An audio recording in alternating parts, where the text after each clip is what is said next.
Since this month marks the halfway point of the low buy year that I started back in January, in today's video, I wanted to share a 6-month update on the incredible results of my low buy year, how much money it's saving me, and how it's changed my life for the better, in the hopes that you might find some tips or inspiration to help you change your life as well. Let's dive in. Hi there, friend, and welcome to my channel. My name is Marissa, and this is A to Zen Life, where we talk about the A to Z of simplifying your way to a happier, richer, and more fulfilling life. But before we dive into my tips and results, just in case you're new around here, I wanted to do a little bit of a rewind and share a bit of background about us and why our family decided to do a low buy year. So right now, as I'm shooting this video, this month marks the 2-year anniversary of our decision to move back to the USA after 4 years of living in Germany. And as we were packing for that move, we made the conscious decision to bring as little as possible back with us, which meant that we ended up decluttering a lot of stuff and repatriating back to the USA with only 8 boxes and suitcases. At that point, we moved into a furnished rental as we searched for a home to purchase in the area. And while we did eventually find a home after 1 year of searching, it took us a while to get our home move-in ready. Between ripping out the old carpets to install brand new hardwood floors, and all of the lighting, painting, yard work, and general cleaning we had to do, not to mention all the furniture we had to buy since we moved overseas with almost nothing.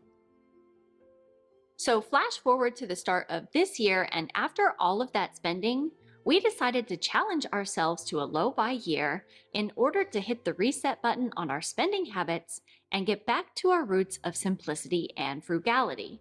Not just as a way to save money and replenish our savings accounts, but also for us to slow down and be able to shift our attention away from material possessions and towards enjoying more togetherness and experiences in the moment. So one of the first things I did to kick off this challenge was to sit down and create a list of rules and exceptions for our low buy year. And some of those rules included things like no new makeup or skincare products, no new books or audiobooks until I finished the ones I already had, and no more than 5 clothing or shoe purchases for myself throughout the entire year. We also agreed to wait a minimum of 30 days before buying an item and doing our best to shop secondhand resources before buying anything new. And as for the exceptions, we also decided that it would be okay for us to go out to eat once a week, as well as budget money for holidays, birthday gifts for friends, and some family visits and vacations we had planned. And another important exception we made was that if anything in our home should wear out, break, get outgrown, or need replacing, it would be okay for us to replace that thing. So, for example, when our rice cooker recently stopped working, we decided to replace it with a different and less expensive brand. And as my kids have outgrown and worn out their clothing, we've been going to secondhand stores to replace them. We also made sure to set aside money in our budget for medical and dental related expenses, as well as a few pre-planned projects that we had for our home, along with some not so planned expenses that popped up along the way. And that brings us to today, because at this point, I'm now 6 months into my low buy year, and at the risk of sounding cliche, it's totally changed my life in ways that I never expected. And if you were to ask me, how has this low buy challenge changed your life? I would say that first of all, it's made me a lot more conscious of my own financial impulses and habits. And because I've been practicing frugal living and minimalism for so long, I realized I had a lot of these money-saving habits running on autopilot, and I didn't realize just how many temptations and triggers I was being exposed to on a regular basis until I started taking a deeper look into them. And I've also started to notice the spending and ownership habits of the people around me more. For example, I noticed that I have several neighbors that get multiple Amazon deliveries each day. And this summer alone, I've been to not 1, not 2, but 3 garage and estate sales where the people running the sale either mentioned hoarding directly to me, or it was clear when I went into the house that the person who lived there was on the hoarding spectrum. And I just want to say that as a former hoarder myself, I have the utmost understanding and empathy for those homes and those families. And this is definitely a topic that I want to dive into more detail about in some upcoming videos that I have planned. Another way that this low buy challenge has changed my life is that it's made me a lot more creative about finding free ways to have fun. And in fact, I even made an entire video on this topic, which I will make sure to link up here for you, as well as the free printable that I created for that down in the description box below. But basically, I've noticed that it's really encouraged my family and I to go back to the basics and for me to kind of return to all of the things that I loved doing as a child, such as climbing trees and catching turtles, playing tennis together in the local park, having more time to sit down and read a good book, and experimenting with cooking and fun new recipes. And finally, perhaps the most life-changing habit has been the habit of journaling about all of the times that I felt tempted to impulse purchase something that I wasn't planning for or maybe didn't want or need, and how much money I've saved by resisting those temptations. And I'll dive into that topic in a little bit more detail later in the video. What else are we doing to save money? So there are certain frugal habits that our family has been practicing a long time, and some of those include cutting our boys' hair at home ourselves to save money. And each time that we cut their hair ourselves at home, we're saving around $80 between the both of my boys' haircuts compared to getting their haircut at the barbershop. And I'm also really low maintenance when it comes to my hair and beauty routine, and I don't use any hair curlers or tools outside of a normal hair dryer, and I get my hair cut around once a year, which I actually ended up paying for last month. So not maintaining hair dyes and haircuts as much as I used to saves me a ton of money each year. And then another thing that we've been doing is taking a good hard look at our memberships and subscriptions and cutting out anything that we don't use or we don't feel like we're getting enough bang for our buck. So after 10 years of being a loyal Netflix subscriber, I decided to end my membership after they hiked their price up to $20 a month. And instead, what we've been doing is we have been borrowing DVDs from the library. And the last movie that we watched together as a family was The Sandlot, and it was just so wholesome to sit there and share a movie that I enjoyed from my childhood with my children and my husband. And right now, we've also got a ton of other movies checked out, including Fern Gully, The Last Rainforest, the new Super Mario Brothers movie that my kids love, and a documentary about artificial food coloring, which has been quite the hot topic in our house lately. In fact, I would say that our public library has been my #1 favorite resource during this entire low buy challenge, because not only has it saved me a ton of money on books and DVDs, but we've also been able to borrow other things as well, such as STEM kits like telescopes and microscopes, instead of having to buy those things new, which my kids probably would have played with once and then forgotten about after that. And speaking of books, if you were to ask me what have been the hardest things for me to not spend money on during this challenge, books would definitely be at the top of the list. In fact, during this entire challenge, I've only broken my low buy rules twice, and both of those purchases were for books. One of those purchases was way back in March when I slipped up and bought a book that had been recommended by one of my favorite YouTubers, and then the other one was in May when I went to an estate sale in our neighborhood and I saw a vintage copy of my favorite Velveteen Rabbit book on sale for only $3, which I ended up buying for my sons.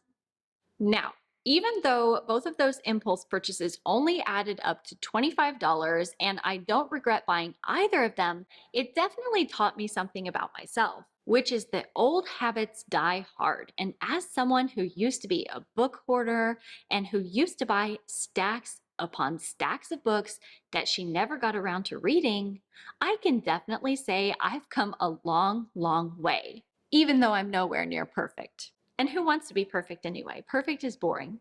But as it stands now, I would say that 99% of the time, I'd rather go to the library and borrow a book and read it once and then return it so that I can enjoy new books without having to own them. And by the way, here's a snapshot of some of the books that I borrowed and read in the month of June when I took a month off from my YouTube channel. These are two works of fiction that I had been meaning to read for a while, but that I hadn't gotten around to, and I really enjoyed both of them. I borrowed these two books for inspiration for my low buy year. I finished this one, and I'm currently in the process of reading this one. And I did try to read Wicked, but unfortunately, I wasn't able to finish it. I did get more than halfway through, and I gave it the good old college try, but it just wasn't for me. Oh, and I did stop myself from impulse purchasing another book that I found while I was browsing at a local bookstore while I was waiting for my son to finish up with a birthday party that he was at. But instead, what I ended up doing was browsing on Libby to see if I could get that as an audiobook for free. And I was able to borrow it from the digital library on Libby. And I was really, really glad that I listened to that audiobook because the author's story reminded me so much of my husband's story growing up poor in China. And I can't recommend this book highly enough. And I will probably either buy it as an audiobook or as a physical copybook in the future. And then the second thing that I've really noticed about myself during this challenge is that I have a huge weakness when it comes to cute or nostalgic items. Things like cute summer dresses, teacups shaped like cabbage leaves, adorable lavender scented stuffed animals, or cookbooks filled with my favorite anime foods. Cute and nostalgic items are really good at pushing my buttons and tempting me to pull out my wallet and scream, "Take my money!" And realizing this actually led me to create what has now become one of my favorite mantras, which is that nothing is cuter than financial freedom. And it's also a good reminder that I can like something without needing to own it. And speaking of financial freedom, another thing that I've been really excited to do during this low buy year has been to put all of the money that I've saved each time I say no to impulse spending into a high yield savings account. And although this has been the number one most controversial thing that I've talked about in all of my low buy videos, I've been finding it so motivating to put that money into my HYSA each month and watching it grow and compound over time. And I'm really excited to see how much money I'll end up saving by the end of the year with this one simple habit change. If you're not sure what I'm talking about, I've discussed this in more detail in the rest of my low buy videos, so I'll be sure to link that entire playlist down in the description box below for you to catch up on. But basically, at the end of each month, I tally up all of the money that I've journaled about saving when I don't give in to impulse spending at the store or on social media or wherever I find myself tempted to buy. And then I add that money to my HYSA on the first day of the next month and check to see how much I've earned in interest. In previous videos, I was breaking down and talking about all of the money that I saved and spent each month, but after getting feedback from you that those videos were getting too long and boring, I decided that going forward, I'm going to cut back and just give a quick overview of my financials. So here you can see all of the impulse purchases that I was tempted to make in June. And if you add all of this stuff up, everything from the $13 magazine that I was tempted to buy at the checkout counter at the grocery store to an almost $380 bookshelf that's on sale at Costco, all of that adds up to over $1,200 saved in the month of June, which I've already added to my HYSA.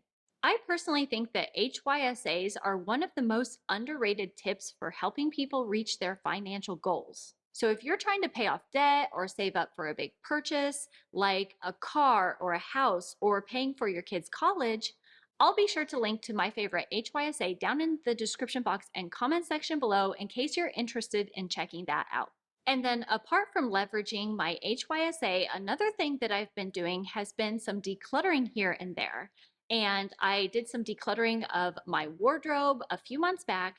And then I also had some other decluttering to catch up on this month. Because I've been honestly procrastinating about tackling the paper, art, and school supply clutter that my kids had brought home after the end of school, and as always, it was a lot to go through, but all of us felt so much lighter and better once we got rid of all of that extra clutter.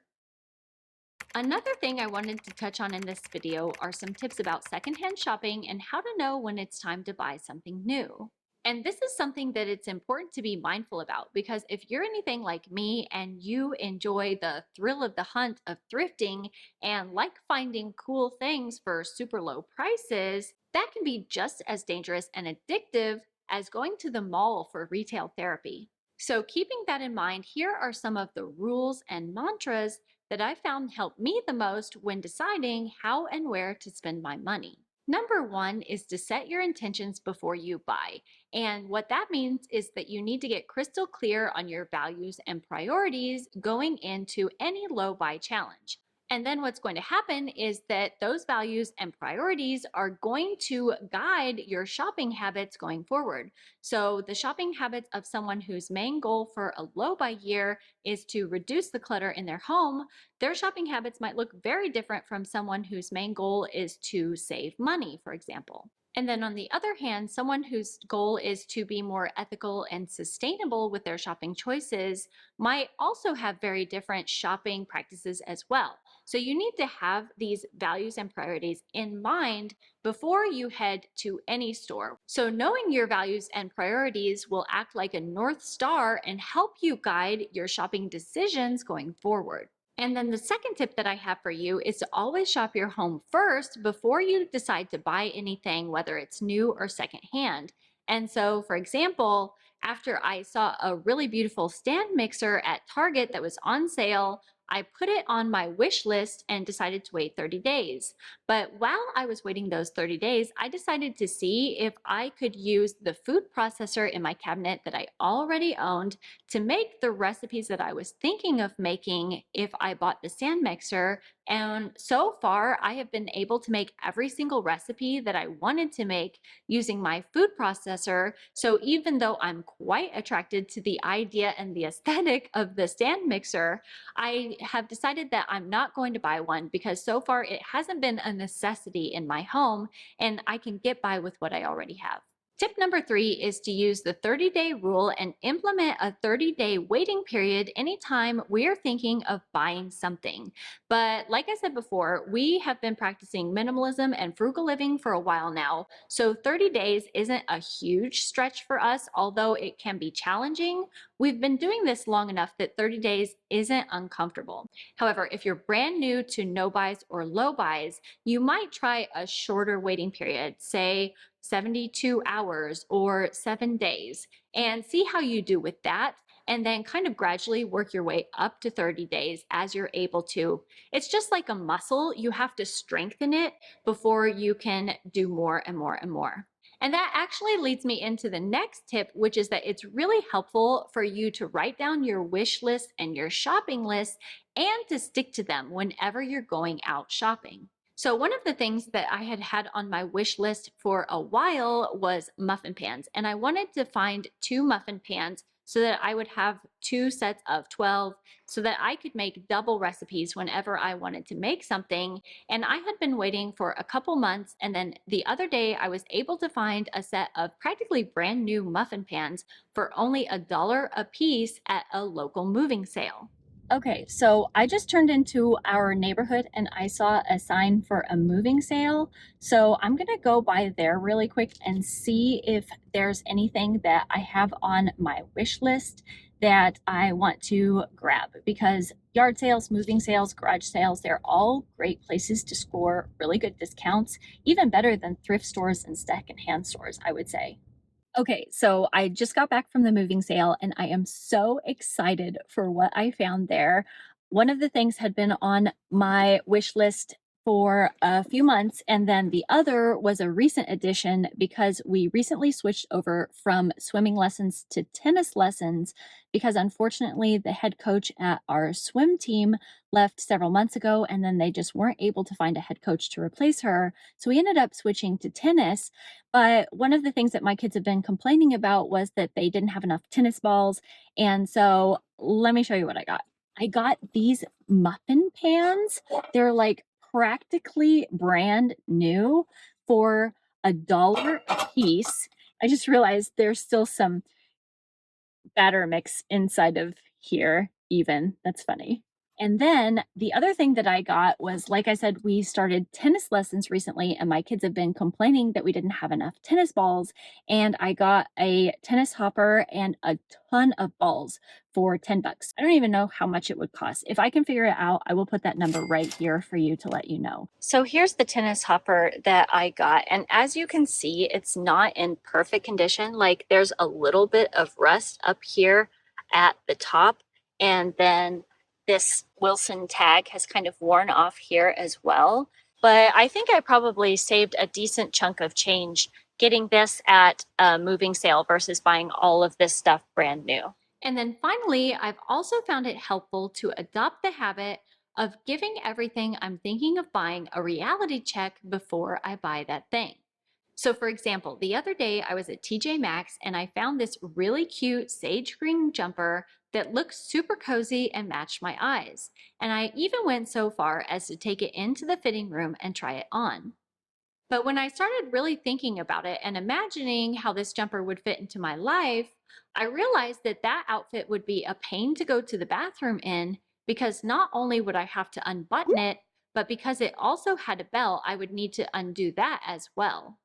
And then, along with the fact that it showed a little bit too much leg for my taste, even though it was super cute, I decided to pass on that jumper and saved myself $34.99 on something that I probably would have regretted in the long run. Next up, let's talk about all the things that we intentionally spent money on in June. In the clothing and shoe category, we spent $21 in the month of June shopping at Goodwill to get some new shorts for the boys because we found that they had outgrown some of their old summer shorts, and so we wanted to swap them out with some replacements. And like I said, that was one of the exceptions that we set at the beginning of this low buy challenge, which was that we would be able to replace things as they got worn out, broken, or say outgrown.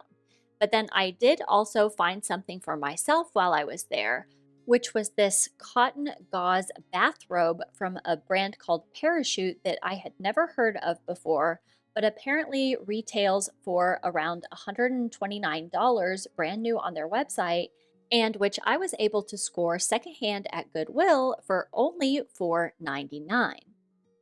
Unfortunately, there were some stains on this item, but I was confident that I would be able to get the stains out. And indeed, when I took it home and I soaked it overnight in a tub of OxyClean, I saw that that really helped. And then I just laundered the item as I normally would, except instead of putting it in the dryer, I hung dry it the first time to make sure that the stains did come out before I put it through the cycle on the heat. And as for my plans for this item, don't come for me about this and tell me that I'm super unfashionable. But basically, I decided that I was going to get this to replace a linen cardigan that I recently decided to declutter because I could not stand how wrinkly it always was and how the neckline was always folding over. So I bought this with the intention of getting the loops for the robe removed and that I was going to try to dye it at home to a color that would be more functional and fit in with my wardrobe a little bit better. But I just love the feel of this. It's so cozy. And then, as far as the category of restaurants and dining out, we spent a total of $618.67 in the month of June on that. And one of those meals, we went out to eat at a Korean chicken restaurant to celebrate the end of the school year. And then we also did host some of our family that came to visit us from Washington, D.C., which I will talk about a little bit later in the video. But like I mentioned before, being able to go out to eat once a week is something that we created as a exception for our low buy challenge, and it's something that we enjoy doing, so we always make room in the budget for that. And then home and garden related expenses continue to be one of our top expense categories again this month. And remember, I mentioned that dead tree that was in danger of falling on our house in last month's video? Well, we did get those guys out to cut down that dead tree, as I said that we were going to do. And that cost us $750 out of an $873.46 total for the home and garden category. And that also includes those muffin pans and the tennis balls and hopper I mentioned earlier, the rice cooker replacement that I mentioned earlier, and some clipper attachments that we use for our oldest son's hair, which is a bit finer. And then the final expense category was spending related to family, gifts, and experiences. So, as I mentioned previously, we set the exception that we would be able to attend birthday parties or get togethers and buy birthday gifts for friends because one of our values is being able to spend on experiences and cultivating friendships and relationships. And so in this category, we spent a total of $62, which went towards buying birthday gifts for two of Dee Dee's friends. He was invited to two birthday parties, one of which was at an arcade and the other was at a climbing gym. And then, as I mentioned previously, we also spent time with some of my family members that flew in from Washington, D.C., my great aunt and uncle, who were really excited to visit with the boys because we hadn't had the opportunity to meet up with them in many, many years between moving and pandemics and whatnot. So they came to visit us and see our new house and hang out together. And one of the things they specifically mentioned they want to do was see the boys jump at the local jump house where we'd sent pictures from a lot of the birthday parties that they'd been attending. And luckily, I had some coupons for us to get free jumping sessions for that. And then we also spent some quality time together making traditional Chinese cuisine. And the boys taught them how to play one of their favorite card games, Exploding Kittens. Or at least they tried to teach them how to play. So, what's next for my low buy year? 1 year is a long time, and 6 months into this low buy challenge, I'm definitely noticing that this topic isn't as popular right now, especially in the summer. I think a lot of people just want to get outside and have fun and aren't thinking about low buys or saving money in general. And I know a lot of people, both regular people and content creators, who say that they've already quit or failed their no buy or low buy year. But as for me, I'm definitely going to continue my low buy challenge for the rest of the year. But based on the feedback I got from you, instead of sharing monthly updates about myself and how much money I'm spending and saving, instead what I want to do is share one targeted video a month on topics related to no buys and low buys. And some of the topics I have in mind are things like Project Pan and de-influencing you from overconsumption trends. And I'm 100% open to suggestions from you. So if you have any ideas for topics that you'd like to see me cover, be sure and give this video a like and drop me a comment down below to let me know what kinds of videos you want to watch for the rest of the Low Buy Diaries. And if you're looking for more tips and ideas about low buys or how to spend less and save more, be sure and go check out one of these videos that YouTube thinks that you'll like, or I'll see you next week. Until then, take care. Bye-bye.